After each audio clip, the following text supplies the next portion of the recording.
DoorDash at night for like 4 to 5 hours just to make enough money to pay for my tank of gas for the week. Couch surf 8-9 months, basically dead in the water. So I was like looking up on TikTok how to make extra money, how to make a buck, and I made like 500 bucks. Holy what if I could actually make this into a business? And then this year I'm projected to do at least 1.5, and I should be at like a 30%. Welcome to the Revolt Rundown. I'm here with Logan, the owner of Coastal Outdoor Services. Logan, thank you for joining us. Yes, sir. Tell us just a little bit about your business, your backstory, and then we'll get into it. Yeah, so we're based out of Orange County, California, right down the road from you guys. And we do landscape, hardscape. So we do full outdoor living designs and installs. And then grew up in Florida, moved out here about 9 years ago. Awesome. And rocking. Awesome. So you have an interesting story because you Very interesting. were a professional surfer. Is that right? Yes. Give us the full rundown. Like, I want to know, in Florida surfing to like why you came out to California, and then we'll get into how you actually got into the trades. Rad. Yeah, so growing up in Florida, I grew up in kind of like Tampa, Clearwater area, and then always went over to the East Coast every weekend, 3-4 hour drive there and back in the same day. So kind of like right when I hit about 15, my dad had a job opportunity out here in Long Beach, and all the sponsorships, the contests, kind of like, and being in the middle of Hawaii and kind of like the US of where I'd travel. So it was kind of like a good opportunity to come out here, kind of break ground out here and get my face in the industry. So we moved out with my dad and I. My mom was a teacher. She couldn't find like a job out here that matched what we should be getting paid or whatever. So my dad ended up moving back right before I turned 16, and I ended up staying. So that was pretty cool. Met this kid from high school, moved in with him like 2 weeks after I met him, lived with him for about a year. Their family was great. His name's Cade. And then COVID hit, came back out here, and because I was back home in Florida for a contest, Okay. I got stuck there for a couple months, made it back out here, couch surf for maybe, 8-9 months with my coach, got a storage unit, kind of lived out of that for a little bit. Yeah. And then moved in with my best buddy. And then during the COVID kind of time, sponsorships kind of started dwindling down because we couldn't travel, we couldn't surf.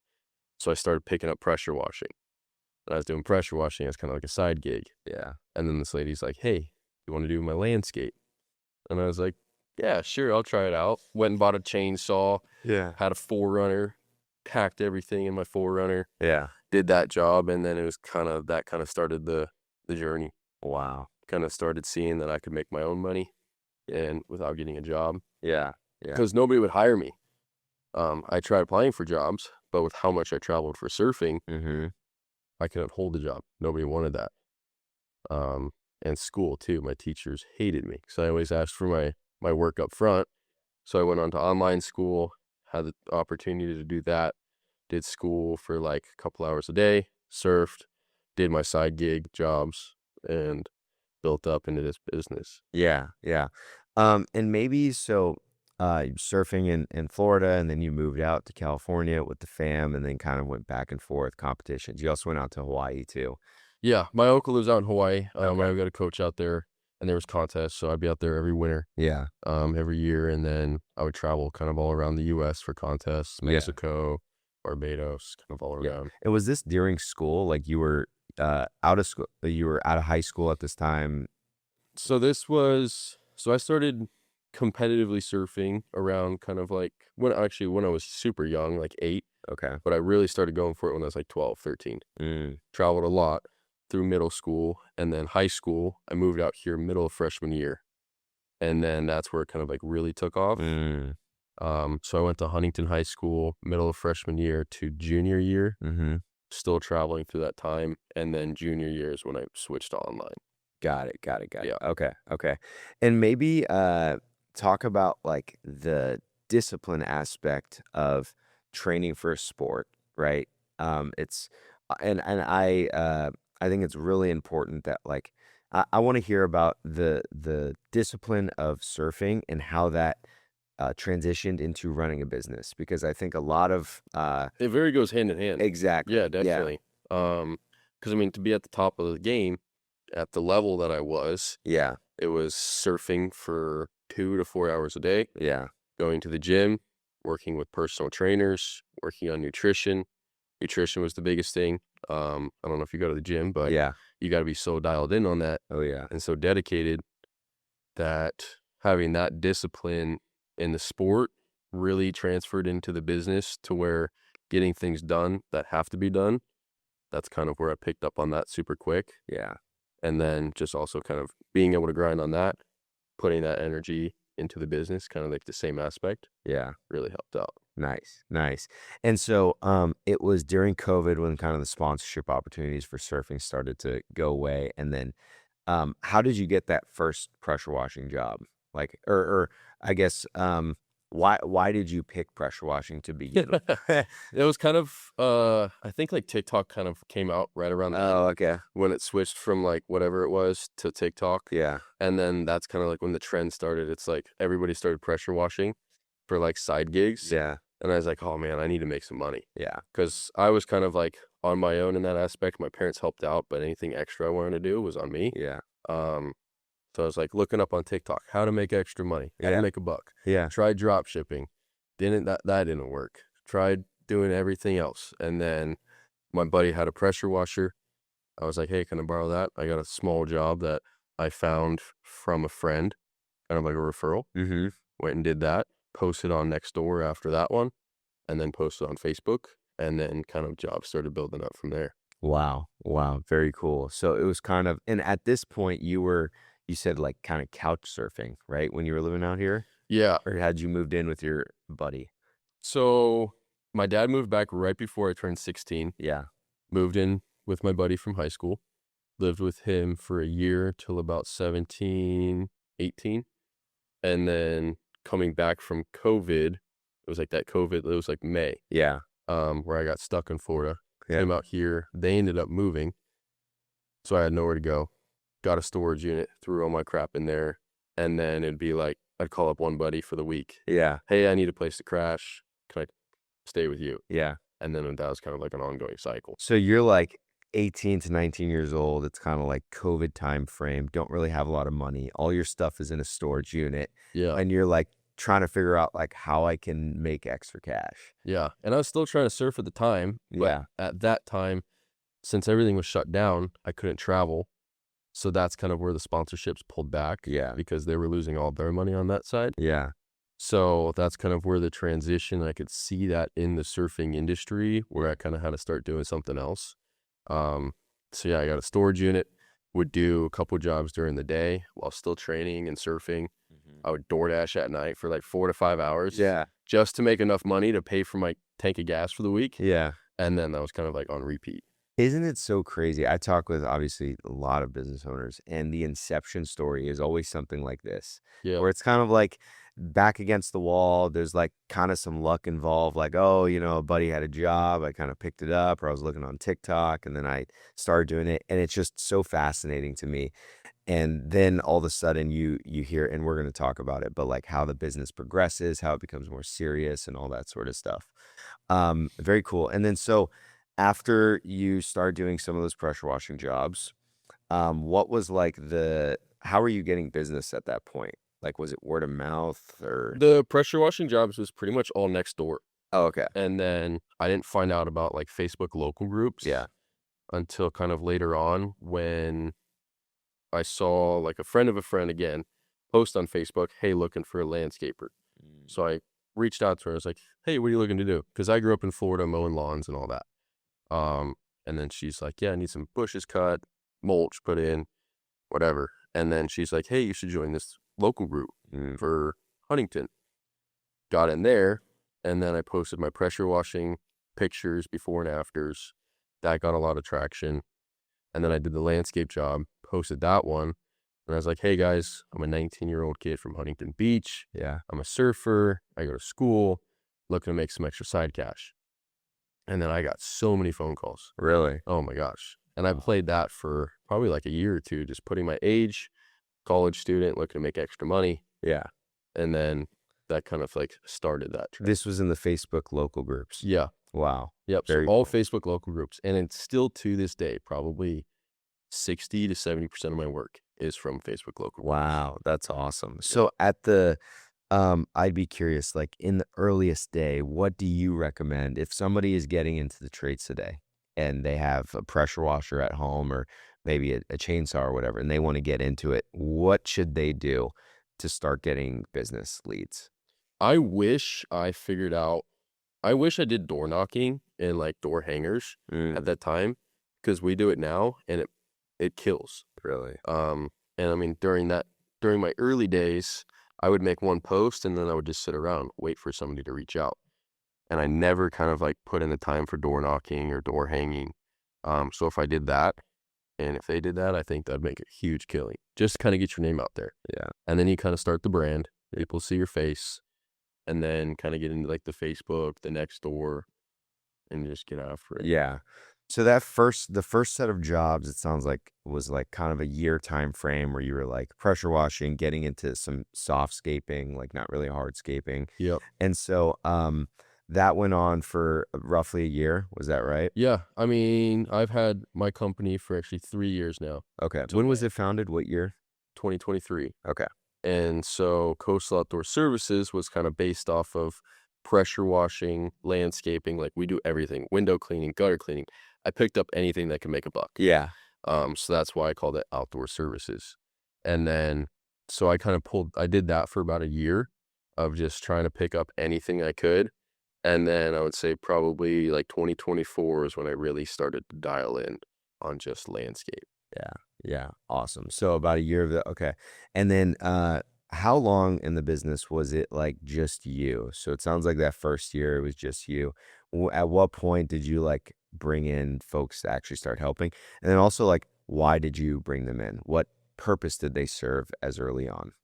So the first year is pretty much just me. I mean, kind of when I started to get some of the bigger landscape jobs.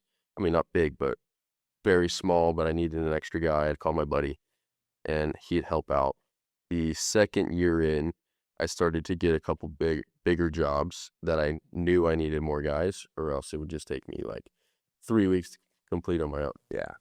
So I found this one guy on Facebook that posted he's looking for work. His name's Giovanni, and I still have him to this day. Nice. So I hired him for the day, and he helped me out. We worked together, and then for about another year until 2025, beginning of the year, I was still in the field working with him, picked up two more guys, and then it just got to a point it's like, okay, I cannot be in the field. I cannot be picking up material, doing the labor, doing the computer work, all the back end, everything, and still be productive. So that's when I hired one more guy to take my spot. Giovanni became kind of like the foreman, and then I started working on the back end. Wow. Wow. And what took how did you start getting the bigger jobs? You said you were getting like a lot of kind of the smaller gigs, but then you got like one or two, three big ones. Yeah. What were those jobs? How did you get them? Were they like existing homeowners that you had worked on in the past? Like, There was a couple, but it was kind of like how I went from pressure washing to the landscape. Somebody would post something, and I was always trying to make any buck I could. So I'd say, hey, I can do it. And then I'd go out, I'd bid them out, watch YouTube on how to do it, and then I'd go do the job. And that kind of was like a domino effect, like especially with my first concrete job. Somebody posted, hey, I need concrete. I looked up on Google or YouTube how to do concrete, found a guy local from like Santa Ana that was like a concrete finisher. Called him up and I said, hey, can you form and can you finish? He said, yeah. I was like, so I hired him, brought him out, worked hand in hand with him on that job, picked it up pretty quick. I mean, concrete's pretty easy. And then he basically ran the whole thing. And then I kind of took it on from there. wow, wow. Yeah. So it's really for you, it was just like a lot of like figuring it out. It sounds like you didn't have I wasn't taught anything. yeah. So I've figured everything out from Google, YouTube, and then just talking to other people. Yeah, yeah. So there wasn't like, I was gonna ask about like mentors and like obviously you work with Logan now, which we'll talk about, but like prior to working with Logan in the Blue Collar Business Accelerator, it was really just you and you. Like there Yeah. wasn't much else, right? No, I mean, when I was actually in my surfing career, Yeah. I had a personal trainer, and then there was this old football player that played at USC, Paul McDonald. Okay. I don't know if you've heard of him. He was a quarterback. Yeah. And so I got in touch with him. Does he have a brother? Matt McDonald? He might. Okay. Yeah. He's older. He's like Okay. way older. Okay. I think he's probably like in his 60s or 70s. So I started having some sit down conversations with him on like what to do with my surfing career, kind of like how to be guided through life, dedication, training, all of that. And at that time, I actually started up like a mini surf school. So I would do that on the weekends. And then he kind of helped me build that up. And so I took that, kind of like how I was running that into the landscape. So he was a good mentor on that side. But for the build aspect, it was just Google and YouTube University. Wow. Yeah. What characteristics do you think translated very well from surfing into running a business? Having the dedication, and just being able to kind of like pinpoint exactly what needs to be done. Because I was very critical on like very specific things that I needed to fix in like my surfing. So being able to see that in a business and just being able to sit down and kind of run it, I guess. Yeah. I mean, all growing up, I kind of would figure out anything that could make a buck. Yeah. So I'd lawn mow, do windows, and then I did that surf school. Yeah. And when I started this surf school, I was just doing like private lessons on the weekend. Started with one kid, went to two, went to three, and then I had like this class of like 20 one day. Wow. And I had like 5 instructors, Yeah. and it was 2 hours. I paid the instructors $20 an hour, and I made like 500 bucks. And I was like, holy smokes. Like, what if I could actually make this into a business? Wasn't able to kind of really scale the surfing, the surf school aspect, but that's kind of where I saw it into the landscape side. Wow. Very cool. And then how did your tooling in the business evolve over time? So like early on, it sounds like, you used Facebook groups. Were you doing everything like pen and paper then? Like how are you keeping track of stuff? Yeah, so it's all Facebook groups for kind of like the marketing. Yeah. And then it was just, yeah, all pen and paper. I had zero clue what money was coming in, zero clue what money was going out. I started using like Excel spreadsheets, and I'd be like, all right, I got to track every dollar that comes in. I would do it for like 2 weeks out of the month, and then I would just fall off. And then at the end of the year, it's like, okay, I did $500,000 revenue, made about 1,500 bucks profit. It was like, yeah, I got a business. Yeah. So then kind of sitting back and seeing that, it wasn't until maybe end of 2024, 2025, where I got QuickBooks. Yeah. Got an accountant, so he kind of started helping with that. And then I used QuickBooks for a long time, switched to another CRM, and then got with Logan, switched to you guys. Yeah. Yeah. Awesome. And then what about on the marketing side? So that was operationally, you went from, pen and paper, Excel to QuickBooks to another CRM to us. What about, you went from Facebook groups, and then we talked about how you had a previous marketing provider. How did your marketing evolve over time? Yeah, so it started Facebook groups, and then I tried door knocking for a little bit. That didn't really work. In the Facebook groups, it's great because people know your name, but it's not consistent. So it'd be like, I never knew what I had for the next week. And it'd always just be like this race of what job can I get? All right, let me bid it out low, make no money, but I'm keeping guys busy, Yeah. or I'm making 500 bucks.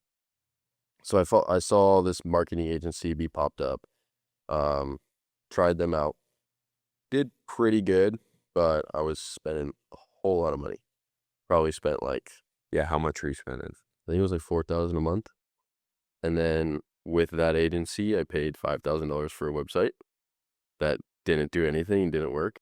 It was a really cool looking website, but the SEO side, it didn't do anything. So that kind of brought me in some more jobs, but it was still very inconsistent. And then when I got on with Logan, I saw him on Instagram. I was like, again, hey, it's another agency just trying to sell me some bull crap. Yeah. Not going to do it. Yeah. Got on the Zoom with him because he called me out on Instagram. Because I hit him up in, I think it was like March. I was like, hey, I'm interested. I want to get on a call. Yeah. I had a call scheduled. I didn't show up. And then it was like June time. I hit him up again, and he's like, no, I don't want your business. You flaked. And I was like, "Dude, I'm serious this time, like, I'm wasting all this money." Got on with him, and then that's kind of where I realized, like, I had to build a brand before I pay for the marketing. Yeah. Yeah. So where were you at right before? So Logan, obviously, in the Blue Collar Business Accelerator, we work with a ton of their guys. They do great work. Where were you at business wise, operationally, like just in general?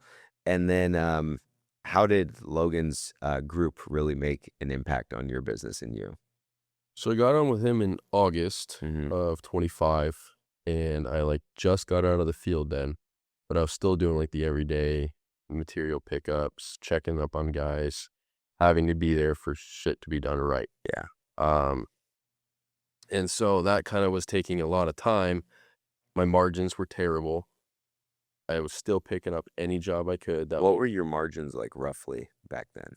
I thought they were 30%, but looking back and actually doing the numbers, they were anywhere from, like, 5 to 15%. Wow. And my overhead for paying for the marketing agency was, like, astronomical. So I was barely breaking even on a lot of projects, and I had a lot of projects that I had to go and redo, like a lot of concrete jobs we had to rip out, re-pour because I couldn't be on site, and my guys were just missing a couple little things, so I was losing money there. And then getting on with Logan, I really had to pull back, stop the marketing agency, and kinda started focusing on the brand. And that helped being able to sell the jobs at a higher margin ticket, which really helped me be able to pull out of being in the field, delegate that out to a project manager, so now he can kinda run the guys, and then I can work on all the back end. And how long into being in Logan's program did you start feeling the impact operationally? I would got on in August, I'd say about January, Wow. because it's, like, out here in SoCal, we don't really have a winter Yeah. or fall or anything, Yeah. but the winter time still slows down because you got Christmas, Thanksgiving, Yeah. all of that, and the New Year, people don't wanna spend money, so the winter times are always slow. I was busier in the winter than I was in the summer. Wow. 3 months after starting with Logan, Yeah. following all the phases that he teaches, winter was insane. That's So that's awesome. kind of, like, where I really saw everything start to take off. Yeah, and then you talked about branding. I would love to hear, like, what you actually mean by, like, how did you improve your brand? What are the things that you do? Because I've talked with a lot of, pros early on, and I think this is somewhere that they really miss. I think, like, the most important thing is going and just figuring it out, door knocking, going to your local grocery shops and tabling and just, like, doing anything to figure it out, but I think brand matters a ton. Because as a homeowner and you wanna, like, redo your backyard, you really want to like the person coming into your home, you want to feel very comfortable about.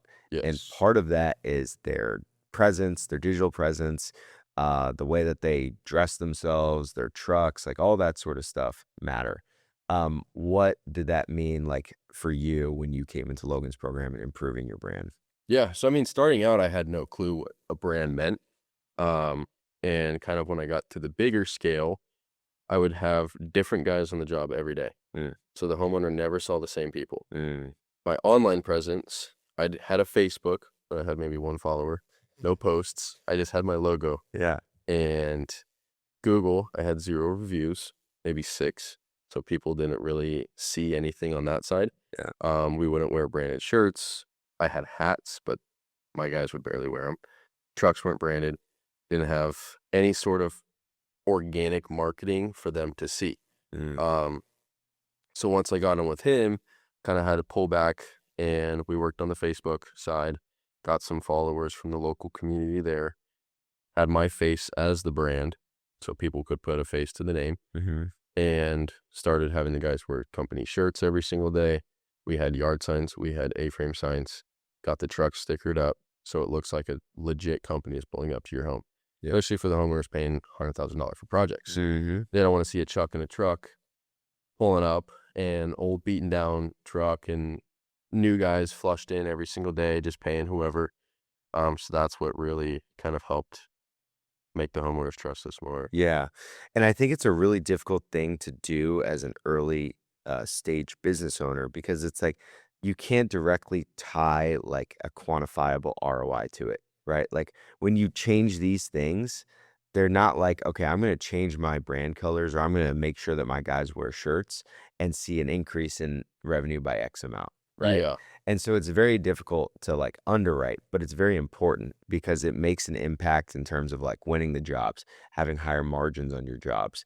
These different things that, do actually create revenue, but it's difficult to be like, "Oh, this is actually going to make that impact." Oh, Do you kinda definitely. feel that? Yeah, oh, for sure. I mean, before I kind of got the brand, there was this other kid, kinda close to my age. He was kind of a competitor, Yeah. and I had 2 other bigger companies that were competitors, but we're all kind of like the same group. No brand, kind of just doing the same thing, pulling up with new guys every single day. Kind of when I took myself out of that, built the brand, I looked more like a legitimate company, so I saw my close rate go up. So that was kind of like the ROI that I saw that Mhm. you don't see right away, Mhm. but kind of over maybe like a month or 2 after sending out 10 leads and 4 people get back to me and they're like, "Hey, you seem like a legit company. We've got 60 plus 5-star reviews on Google. They can look us up and it actually looks legit." Then they're gonna trust you. Yeah. Talk about actually the reviews and how you, because we preach reviews all the time to our customers. It's, like, so incredibly important, especially early on. They not only do you have, like, a large number of reviews, but your velocity of reviews continues to be high. Like, you're adding, like, 3, 4, 5 a month. Yeah. Do you have a process right now for getting reviews? How do you if it's your guys asking for reviews, do you incentivize them? Like, what does that look like? So right now it's still kind of me on my side and with whenever we finish a project, I always kind of we bring in like kind of like a thank you card. And when I present that to them and we do our final walkthrough, get the final check, I have the card that has like a QR code on it. And I said, "Hey, can you give us a review? If you really like what we do, maybe grab a testimonial video." And that's kind of like the process. Right now, I'm working on getting my project manager to start doing that. Mm.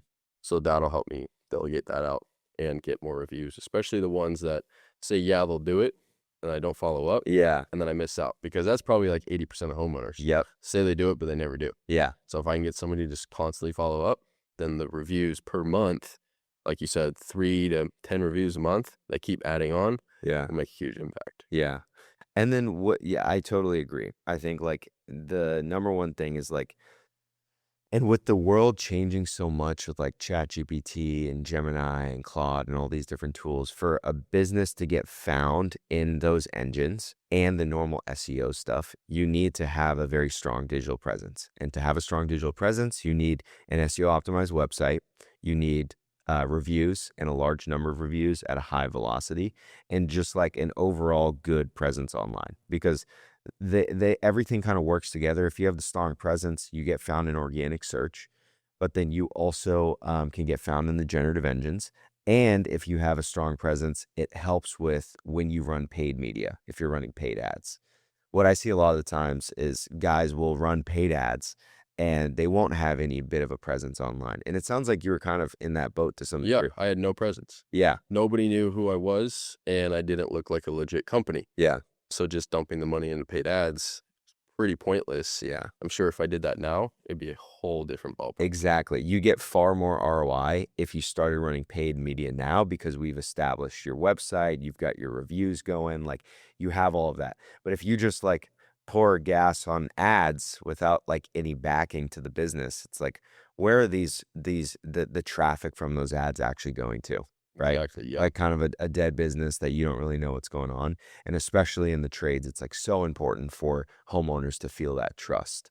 Really like not only are you selling your services as a local business owner or service owner, you're selling the trust and the peace of mind to that homeowner Oh, that definitely. you're going to do a good job. Yeah, no, for sure. And I mean, kind of going back to the bringing up like the AI thing, right when I spent $5,000 on a website. Hmm. It looked cool. It Yeah. didn't work. I got a website from you guys that really helped with kind of like the SEO part. Yeah. Probably, I would say maybe like a month in, within 2 weeks, I had 2 customers say, "Oh, yeah, we found you on ChatGPT. You came up as number 1 landscaper Wow. in the city." And I've never heard of that before. And then I've had other customers say, "Hey, yeah, you're number 1 on Google." we called you, you answered right away. We didn't call anybody else. Wow. So really having that helped for Love it. sure. Love it. That Yeah. is great So to thank hear. you. Yeah, yeah, yeah. Yeah. No, definitely. We've been hearing more and more from our owners that they're getting found in the generative engines. And again, like we see the best way to get found is just to have a strong digital presence. Yeah. So, very cool. And I would love to hear, Logan, a little bit about like the trajectory of your business. So like we've talked about it in terms of the storyline, but like if you can actually tie, if you're comfortable with it, like Yeah. numbers to like how you've grown over the years. Definitely. So first year, 2023, I think I did maybe like 190,000 revenue, maybe $2,000 profit. Nothing. Second year bumped up to like 550 revenue, and it's probably like in the $10,000 range. Last year, 2025, I hit what I hit. I think it was like 900,000, and I only had $8,000 in the bank account, $30,000 on a credit card. So I was dead, basically dead in the water. And then this year, after kind of getting a website that works, having a brand, working with Blue Collar Business Accelerator, I'm projected to do at least 1.5, and I should be at like a 30% Let's net go. for sure. Yeah. That's awesome, man. Yeah. So it's definitely been a big game changer seeing everything that I've gone through, where you look at revenue and you think you're making money, but then nobody cares about that number. They just care about how much you're actually making. Yeah, And that's a real business. exactly. Yeah. Yeah, yeah. I think a lot of the times guys get super excited. There's another member of the BCBA group. I think his name is Tommy. He runs a tree service business in Bethlehem, Okay. Pennsylvania, and he was doing like 2 million top line revenue, I think, and his margins were just like nothing. Yeah. You know, and a lot of the guys get tied up. Not a lot of the BCBA guys, but just in general, a lot of the folks I speak with get tied up in, oh, we're gonna do 1, 2, $3 million of revenue. But then when you break down the margin, it's like, Yeah. ah, Oh, that's how I was thinking for so long. yeah. And it's like I'm seeing this job. Okay, I'm doing a $20,000 job. Mhm. Materials, labor, I underbid it. I'm walking out with $1,500. Yeah. And then my truck breaks on the way home, Yeah. and I gotta spend $800 to fix it. Yep. I had that happen. I did a job down in San Diego, probably my second year in, and I did it in his backyard. Ended up just being me because none of my laborers wanted to go. Yeah. So I bid it out. I ended up working for $3.50 an hour for 6 days straight. Oh my god. And then on the way back up here, my freaking drive shaft dropped, and it was $600. Oh my Lost money. goodness. Yeah.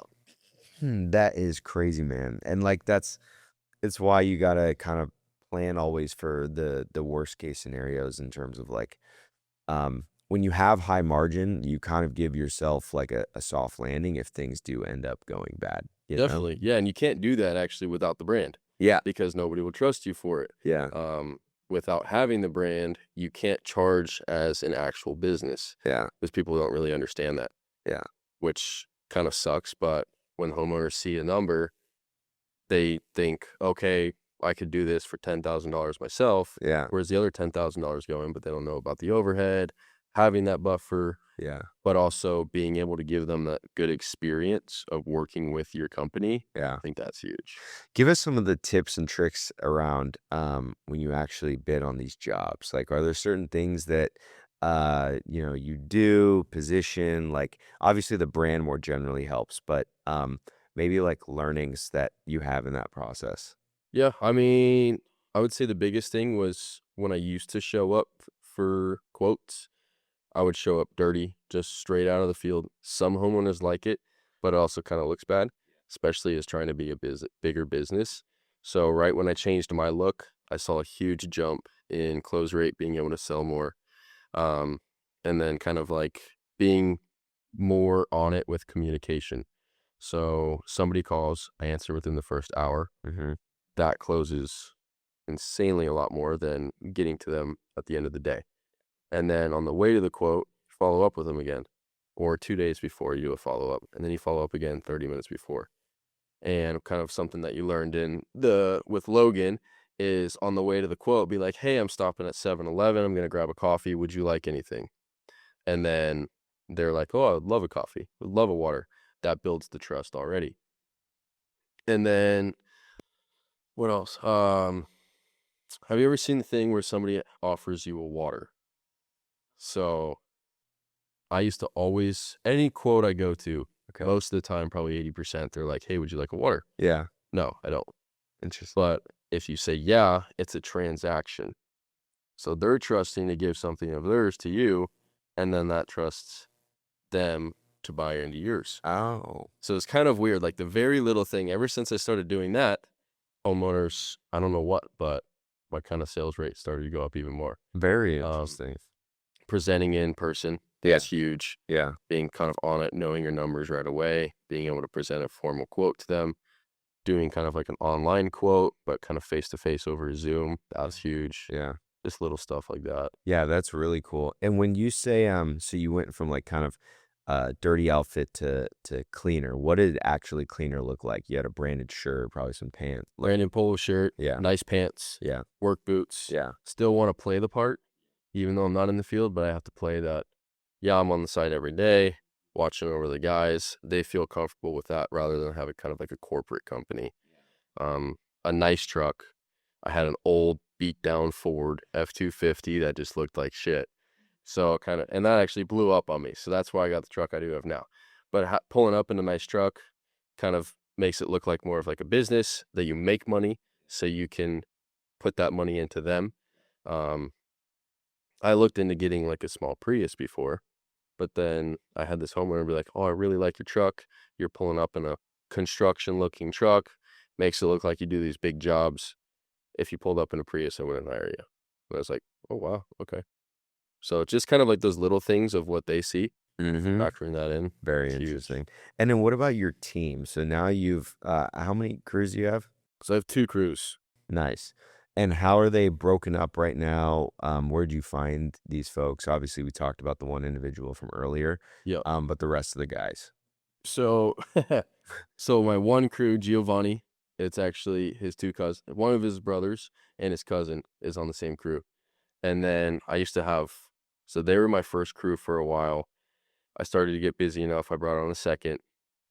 Here's this guy named Carlos. He worked with me for a couple jobs, and then he actually got offered another job for this other company that his other brother worked at.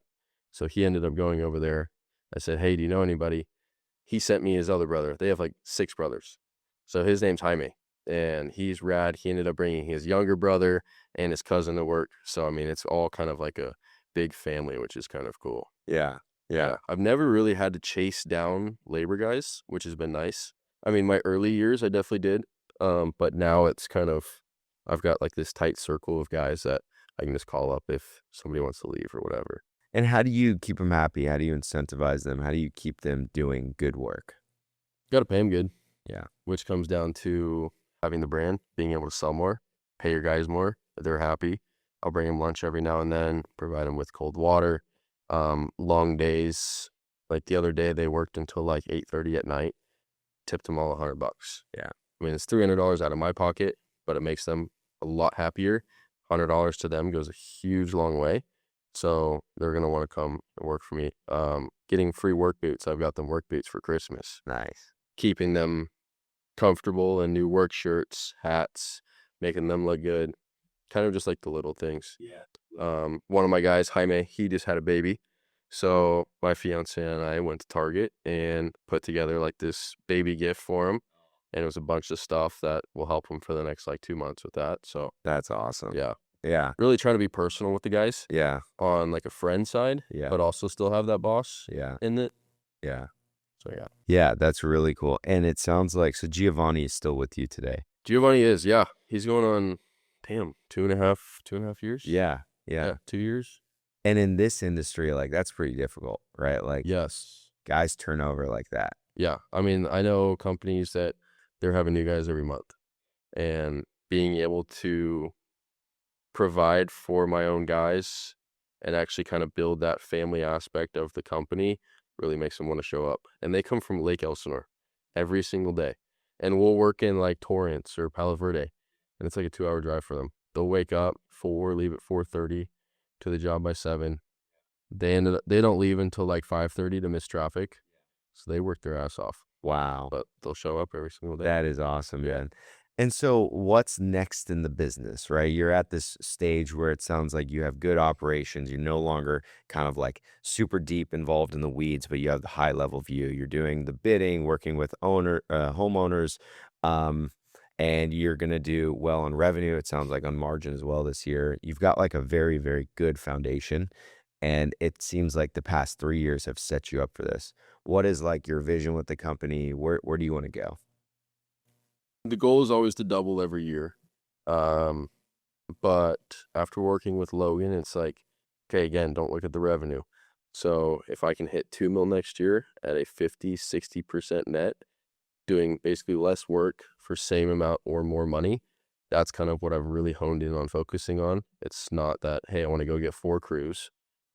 If I can have 2 crews selling the same amount as 4, keep the stress level lower, then I'm fine with that, for kind of now. Maybe in the long-term future, if I can have a bigger company, 30 trucks, 40 employees, then kind of might look at that side. Yeah. But, I don't know, just kinda have, like, a comfortable living. Hmm. Don't wanna be too greedy with it, but if I can be out of the business runs without me. Hmm. I can go on a fishing trip for a week, and I don't get a single phone call, and I'm living comfortable, and I'm good with that. Yeah, yeah, and a lot of owners ask this, and service pros ask this. Outside of Rebuilt, obviously Rebuilt is like an AI native platform. Your website is AI powered. Your social media is your reviews, your CRM as well. We have our AI. We call it Reba. It pretty much like operates the CRM for you. Outside of our tool, what else are you using AI wise? And if not anything, that's totally fine. Are you using like ChatGPT, Claude, these different tools? If so, how are they helping you? Yeah, so I was using ChatGPT, and then I actually just switched over to Claude. Actually, yesterday, I had it build me a 60-page handbook for my Nice. project manager, because I just brought him on maybe, like, almost a month and a half ago, Yeah. and it built out every single question there would be, checklist of everything that needs to be done for every single service that we do. So that, 1, delegates all of that and takes me out of that side. So if there's ever a question, "Hey, look in the handbook. You don't need to contact me." Using it for that, kinda just pitching ideas for, like, other sides of marketing, what I can do in the business. It's kinda more for, like, the back end, like, paperwork that I use it for, just to kinda speed things up a little bit. Yeah, just an idea for your project manager. We can connect that you can connect GPT to the handbook so that they can then go ask questions to GPT and it will give them answers from the handbook. So then they don't have to sift through the 60 pages of questions. Oh, Yeah. yeah, Yeah. Really alright, easy. Yeah, you could start like a GPT project or Claude project, yeah, upload the file as a source, and then share that project with your project manager, yeah. and then they can just ask questions. It has full context. Wow, Yeah. okay. Yeah. I'll show you how to do it after this. Yeah. Yeah, I mean, I'm not too much into, like, the tech and the Yeah. Chat Yeah. GPT and all that. It's just kind of like, "Hey, chat, what should I do for this?" Or Exactly. just gives me simple answers, but And look, that's what we're trying to solve here at Revolt, right? Like our vision is to be the AI powered operating system for the trades. And so we want to get to a space where you don't have to create quotes. Like you don't have to go in and like create a bid or go through the quoting process. You don't have to go create an invoice. You just go to our AI tool, Reba, and you say, hey, create me a quote for X, Y, and Z. Make sure it has, labor costs, make sure you give them a discount, all that sort of stuff. It creates a quote for you and then you can say, "Hey, send it to that client." It'll send it to the client. And we wanna make this tool to where you can literally just talk with it and it operates everything. wow. Yeah, and we're getting there. If you log into your right now, your desktop portal, you Yeah, can do all of that. It's coming to your mobile app shortly. And okay. most of our guys use the mobile app, so they'll be able Yeah. to start using it. Man, Yeah, that'd be rad. yeah, That'll be a huge time saver yeah. for No, for sure. sure. Um, awesome. And so let's talk like a little bit on a personal basis. How do you feel your happiness level is right now in running the business? It is so much better. Like, the first 2 years, even kind of like the end of middle of last year, it was just, I'm working 24/7, not making the money I want to, not making any money really, and kind of just, like, in the rat race, and that's not what you should be doing as a business owner. So kind of being able to work on, like, the business side, my personal side. I can take a day if I want and go hang out with my fiance, go see my family back in Florida, and shit gets done on the business side. So the happiness level really went up. my health level really went up because I'm huge into the gym, working out kind of from the surfing side. So working all the time, I had no energy. I wouldn't eat. I'd maybe eat like one meal a day, maybe work out once or twice a week. Now I can get back in the gym and like I've kind of seen it like on Instagram. If you got a healthy body, healthy mind, kind of everything's good. Business is good. So Yeah. yeah, personally, I'm If solid. if you while you were, maybe let's talk about like when you were in COVID 2020, would you have believed yourself if you told yourself that you would be at this point today? Not at all. Nope. Because my mom was a teacher, so my parents were huge on college, and I've never been one for school. Started college, got like a semester in, said, screw this, I'm not wasting my money. And I told my parents, I was like, hey, if I can make 10K in revenue by X amount of time, I don't have to go. Did that, and then I was like, okay, I made 10K. I mean, I don't know, maybe I'll get to like 100K for a business. Never saw hitting 2 million, which is mind boggling. Wow, that is awesome, man. Yeah. So, you wouldn't have believed yourself back then? No, not at all. I mean, I know I could probably get to somewhere, Yeah, but hitting 2 million and seeing how easy it is to grow even past that, yeah. would never think that at all. Wow. And I always saw these bigger businesses and thought there was like 10 guys behind it, Yeah, like putting in all this money, masterminding. You had to go to college for it. yeah, And then actually sitting back and realizing like just one guy myself and I can do $2 to $4 million a year. yeah, Kind of insane. yeah. Wow. Yeah. And what is the biggest mistake you've made over the past 5 years? Mm, that's a tough one. I would say the biggest one would not be believing in myself enough. Yeah. Which kind of like really hones in on not trusting myself enough to either push forward on trying to build the business bigger, or on like even personal levels. But I've always had that, even in like surfing, I never believed I was big enough, good enough, one of the top guys. So kind of having that on the business side, that's really held me down Yeah, and getting around like the same like-minded people, that has been the biggest changer. yeah, Because my friend group's awesome. Nobody else has kind of like the business mindset. So it's all around who you hang out with. yeah, Getting in with guys like the Blue Collar Business Accelerator, where I have 400 guys I can call on a daily basis and spit ideas with. And they're like, holy shit, dude, you're killing it. I'm killing it. All that. That's really been huge. yeah. That's awesome, man. And then what about like the best decision you made over the past 5 years? Going for it and actually just taking the leap of faith because I've always had like fallback plans. Always had, okay, here's my plan A, here's my plan B. And then like 2 years in, I was like, okay, I can kind of see this business going somewhere. I have to go all in or else you're not going to make it. Because if you're going half-assed on something, not putting full attention to it, you're only going to get so far. And you'll start believing yourself that you can't do it or you won't make it and you have to fall back on your backup plan. So just kind of like going for it, taking the leap of faith, pushing forward. That's been the best thing. Nice. And then lastly, what would you tell somebody if they were starting a trades business today, um, that they should know about the journey? Take it slow and actually enjoy it. Don't try to build so quick and focus on the numbers. Yeah. Actually kind of like take a step back, see what's happening, live your daily life, grind on the business, and like don't fall into like the revenue trap. I'd say that would be the biggest thing, and focus on systems that work. Yeah. Love it. Love it. All right, Logan. Well, thank you for the time. This was an awesome podcast. Yes, sir. I We appreciate you having appreciate me. it. Yeah. Awesome. Thank you. Thank you.